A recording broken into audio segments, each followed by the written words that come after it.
प्रभु का धन्यवाद हो। परमेश्वर आज आपको बहुत आशीष दे। चेला का परिभाषा हम लोग देख रहे हैं। चेला वो है जो यीशु गुरु का पीछे चलने वाले, और चेला गुरु का आदर करते हैं और गुरु का आज्ञा मानते हैं।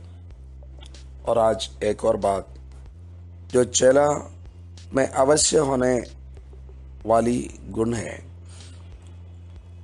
चेला गुरु पर भरोसा करते हैं। जरूर किसी भी गुरु का चेला हो, कुछ न कुछ बात के लिए वो भरोसा उस गुरु पर करते हैं। हो सकता है वो इस दुनिया में एक राज्य का स्थापना करने के लिए भरोसा करते हैं। हो सकते हैं अपना शत्रुओं का ऊपर जय देने के लिए उन पर भरोसा करते हैं। कुछ न कुछ बात के लिए भरोसा करते हैं। तो अगर यीशु हमारा गुरु है, हमको यीशु पर भरोसा करना चाहिए। कहाँ तक भरोसा कर सकते हैं? यीशु पर हम लोग कहाँ तक भरोसा कर सकते हैं? यीशु ने कहा है, देखो मैं जगत के अंत तक तुम्हारे साथ रहूंगा। मत्ती रचित सुसमाचार का अंतिम पद वही है। क्या ऐसा किसी ने कहा है? यीशु ऐसा क्यों कहा? क्योंकि यीशु ने मृत्यु का ऊपर जय पाया, और उन्होंने कहा मैं जो हूं। उन्होंने जो कहा अब्राहम से पहले मैं हूं। और पुराना नियम में हम देखते हैं परमेश्वर अपने बारे में कहते हैं मैं जो हूं सो हूं, मतलब मेरा जैसा कोई नहीं है, और अल्फा और ओमेगा हूं, आदि और अंत हूं। प्रकाशित वाक्य में लिखा है। यह सब प्रभु यीशु मसीह के बारे में। दुनिया में कितना भी गुरु आए हैं, इन शब्दों को किसी ने नहीं कहा होगा। अगर कहा भी है तो वो सच नहीं है। लेकिन यीशु कहते हैं मैं आदि और अंत हूं, आदि से पहले मैं हूं। तो ये जो प्रभु यीशु है, हमारे गुरु है, उन पर हम भरोसा कर सकते हैं। हमारे एक एक जरूरत के लिए, हमारा शारीरिक जरूरत के लिए, हमारा आर्थिक जरूरतों के लिए, हमारा स्वास्थ्य का जरूरत के लिए, हमारे बच्चों का जरूरत के लिए, हमारा माता पिता का जरूरतों के लिए, इस दुनिया का जरूरत के लिए, और इस दुनिया के बाद का जरूरत के लिए, अनंत जीवन के लिए। यीशु ने कहा वो अनंत जीवन देते हैं, अनंत जीवन देते हैं। यीशु ने सामरी स्त्री से कहा ये जो जीवन, ये जो पानी है वो पिएगा, वो फिर प्यासा होगा, लेकिन मैं जो पानी देता हूं वो पिएगा, वो अनंत काल के लिए प्यासा नहीं रहेगा। वो अनंत काल तक वो ले जाने वाला गुरु है प्रभु यीशु मसीह।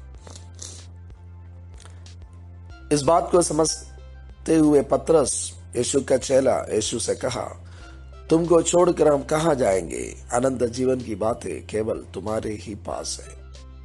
प्यारो, ये जो दुनिया है ये तो खत्म हो जाएगा, लेकिन प्रभु यीशु मसीह पर हम उस अनंत जीवन तक के लिए, अनंत जीवन तक भरोसा कर सकते हैं। मत्ती 7 अध्याय के 11 पद में प्रभु यीशु कहते हैं, सो जब तुम बुरे होकर अपने बच्चों को अच्छी वस्तुएं देना जानते हो, तो तुम्हारा स्वर्गीय पिता अपने मांगने वालों को अच्छी वस्तुएं क्यों न देगा?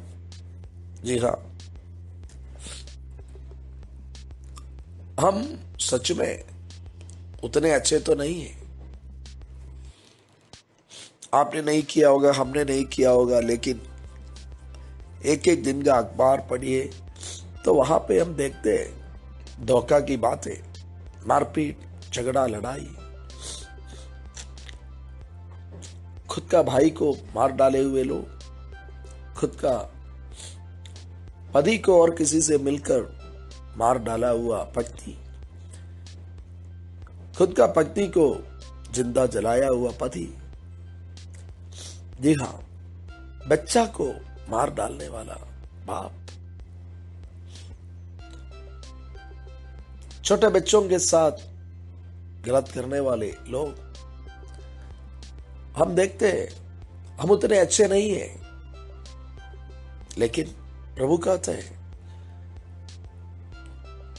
जब तुम बुरे होकर अपने बच्चों को अच्छी वस्तुएं देना चाहते हो, जी हाँ, बुरे हैं, इसके बावजूद भी हम हमारे बच्चों के लिए अच्छी वस्तुएं देना चाहते हैं।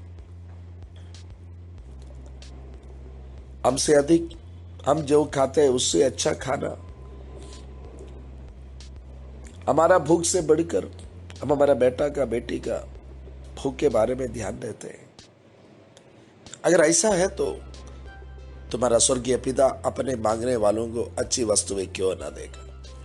प्यारो, ये जो परमेश्वर है, ये जो गुरु है, वो जरूर, उन पर जरूर हम भरोसा कर सकते हैं। आज आपका सेवकाई का क्या जरूरत है? कि आप तकलीफें गुजर रहे हैं, कि आप डिप्रेशन में, दबाव में, आपके जीवन में ऐसी बातें हैं जो किसी के साथ आप बांट नहीं सकते। प्रभु कहते हैं तुम मेरे साथ बांट सकते हो। प्रभु कहते हैं तुम मुझ पर भरोसा कर सकते हो। बहुत सारे सेवक लोग तनाव में, किसी को आर्थिक तनाव, किसी को बहुत दिन सेवा किया लेकिन विश्वास ही नहीं है वो तनाव, किसी को विरोध खाता हुआ तनाव, किसी को बच्चों का भविष्य को सोचते हुए तनाव। प्यारो, आप विश्वासी हो या सेवक हो, अगर आज आप किसी भी प्रकार की तनाव से होकर गुजर रहे हो, प्रभु यीशु कहते हैं तुम्हारा स्वर्गीय पिता मांगने वालों को अच्छी वस्तुएं क्यों ना देगा। ये पद आपके लिए, उन पर भरोसा करें। थोड़ी देर उनके चरणों में बैठिए, प्रार्थना करिए, बातचीत करिए उनसे, अकेले में बातचीत करिए और कुछ देर उनका वचन को मनन करिए। उस वचन से आपके लिए ऐसी बातें, ऐसी वचन मिलेगा जो आपको शांत करने वाला, आपको भरोसा दिलाने वाला वचन आपको मिलेगा। जी हाँ, जी। हमारा एक दोस्त बता रहा था, वो मरने के लिए निर्णय लिया हुआ था, आत्महत्या करने का निर्णय लिया हुआ था, लेकिन उनकी पत्नी ने उनको बताया, आज परमेश्वर का वचन से पास्टर साहब ने 118 भजन संहिता से प्रचार किया। ये पति ने निर्णय लिया था, मेरी पत्नी कलीसिया प्रार्थना में गई है, वो आने से पहले मैं मेरा जीवन को खत्म कर दूंगा। उन्होंने ऐसा ही उस भजन संहिता को खोला और खोला तो ठीक उस पद में, ठीक उसी पद में सीधे उनका नजर गया, मैं मरूंगा नहीं, मैं जीवित रहकर परमेश्वर का बातों का प्रचार करूंगा। तुरंत एकाएक वचन उनसे बातें किया, मैं मरूंगा नहीं, मैं जीवित होकर परमेश्वर का वचन को प्रचार करेंगे। यही परमेश्वर की इच्छा है। क्या मुझको एक ऐसा मौका मिलेगा? क्योंकि वो काफी तनाव में था, बहुत बीमार था, डॉक्टर ने 6 ऑपरेशन उनके लिए बोला हुआ था। उन्होंने उस पद पर विश्वास किया और डॉक्टर ने 6 ऑपरेशन आज से करीब 10 साल पहले बोला था और बिना ऑपरेशन वो ठीक हो गया। आज वो सच में प्रभु का वचन सिखाते, नौकरी कर रहा था, बाद में नौकरी छोड़कर पूरा समय सेवकाई में आया। आज वो कई नौजवानों को प्रभु का वचन सिखाते हैं। आपका जीवन में किसी भी प्रकार के तनाव में आपका गुरु प्रभु यीशु वो भरोसामंद है। आप उन पर भरोसा कर सकते हैं। आप उनके चेले हैं तो जरूर आप उन पर भरोसा कर सकते हैं और दुनिया के अंत तक वो आपके साथ रहने का वायदा किया है। हो सकती है आपको कुछ सिखा रहा होगा। मेरा दोस्त ने बोला, देखो परीक्षा जब होता है ना, टीचर कुछ नहीं बोलते हैं। परीक्षा के बीच में टीचर से बोलिए, पूछिए टीचर इसका उत्तर क्या है, क्यों ये है, क्यों ये सवाल आया। वो कुछ उत्तर नहीं देगा, परीक्षा के बाद उत्तर देगा। हो सकती है आपका जीवन में कुछ परीक्षा, कुछ प्रभु आपको सिखा रहा होगा। आपको हियाव खोना नहीं है। आप भरोसा करिए उन पर। वो आपको इस वक्त में आपको लेकर वो चलेगा, वो आपका साथ रहेगा। परमेश्वर आपको आशीष दे। हे प्रभु यीशु, आप हमारा गुरु है। आप पर भरोसा करने का आप हमको सहायता करें और आपका ऊपर हम भरोसा करते हैं। आप कभी भी हमको लज्जित नहीं करेंगे, कभी भी नहीं छोड़ेंगे, कभी धोखा नहीं देंगे। धन्यवाद प्रभु। प्रार्थना सुनने के लिए यीशु के नाम से मांगते, आमीन। May God bless you.